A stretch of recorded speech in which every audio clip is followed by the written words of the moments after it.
అలాంటి ప్రాపర్టీస్ అన్నీ కూడా ఈరోజు దెబ్బతినే పరిస్థితికి వస్తూ ఉంది.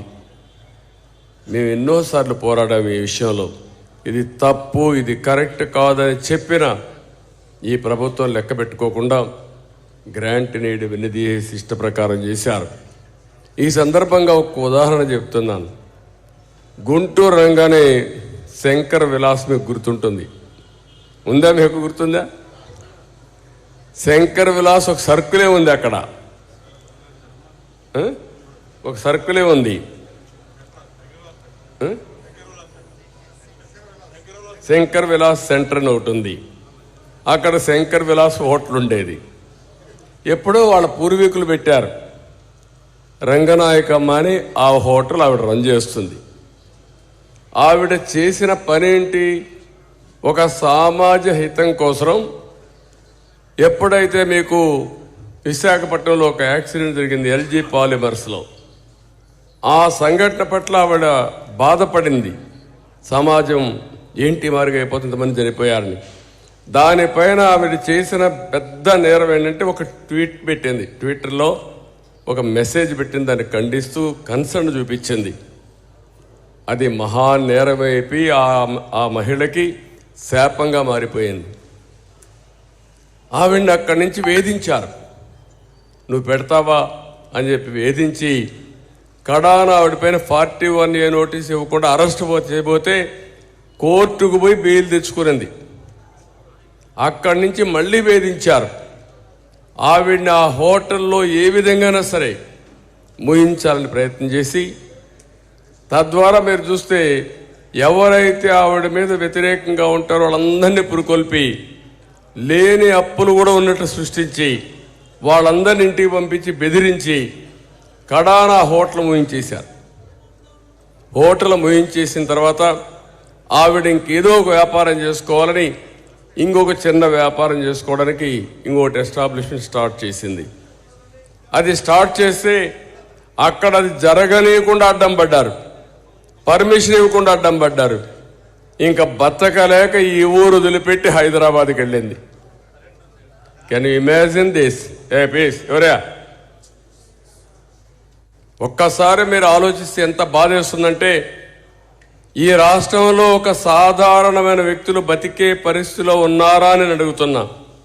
ఈరోజే నేను చూసినప్పుడు రంగనాయకమ్మ గారి యొక్క అరెస్ట్ని ఆ రోజు చూశాను, నేను సహకరించాను, పార్టీ కూడా కండెమ్ చేశాం. కానీ ఈరోజు ఆంధ్రజ్యోతిలో నవ్య అనే దీని కింద ఆర్టికల్ రాసి ఈ స్టోరీ అంతా రాస్తే మనసుండే ప్రతి ఒక్కడు కూడా బాధపడాలి.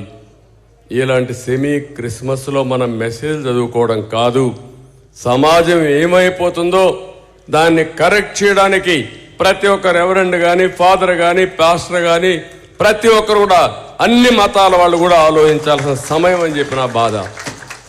ఇంకొకటి కాదు, నేను శాశ్వతం కాదు, మీరు శాశ్వతం కాదు, సమాజం శాశ్వతం. ఇలాంటి జరిగినప్పుడు ఏం చెప్పాలో నాకైతే అర్థం కావడం లేదు. నిన్న ఆ విషయమే నేను చెప్పాను. రాజకీయ నాయకులపైన కేసులు పెట్టేస్తారు, ఎమ్మెల్యేలపైన అపోజిషన్లో ఉంటే కేసులు పెట్టేస్తారు, ఇదే తెలుగుదేశం పార్టీ పైన దాడి చేస్తారు. దాడి చేసిన తర్వాత మీరు చూస్తే ఇంతవరకు నా చరిత్రలో ఎప్పుడు కూడా చిన్న పార్టీ, బుడ్డ పార్టీ ఉన్నా ఒక ఎమ్మెల్యే లేకపోయినా ఆ పార్టీ పైన దాడి చేయరు. ఒక రాజకీయ పార్టీ ఆఫీసుల పైన దాడి చేయడం అంటే ప్రజాస్వామ్యంలో ప్రజల పైన దాడి చేయడమే. స్వార్థం కోసం, ఇదే ప్రైవేట్ ఆఫీస్ కాదు, ఇది కార్పొరేట్ ఆఫీస్ కాదు. ప్రజలకు ఏ విధంగా దేవాలయానికి పోతే, చర్చికి పోతే సమస్యల పరిష్కారం కోసం మిమ్మల్ని కోరతారో, ప్రార్థనలు చేస్తారో, అలాంటి సమస్యల పరిష్కారం కోసం ఉండే పార్టీ ఈ పార్టీ ఆఫీస్ అని చెప్పి కూడా నేను మీకు తెలియజేస్తున్నా. మళ్ళీ పోరాడితే అధికారం వస్తే ప్రభుత్వం ద్వారా సమస్యల్ని ఇంకా పరిష్కారం చేస్తాం. సమాజంలో సాధికారిత కోసం ముందుకు పోతాం. ఇంత జరిగితే సీసీటీవీ కెమెరాల్లో మేమన్నీ కూడా రికార్డ్ చేసి ఇస్తే, మా వరదరామయ్య గారి ఆఫీస్కి ఇస్తే ఇంతవరకు కేసు లేదు. తిరిగి మా మీదనే కేసులు పెట్టేశారు. మన ఆఫీస్ మీదకి దాడి చేస్తారు, మన మీద కేసులు పెట్టేస్తారు. ఎక్కడుంది ఆఫీసు?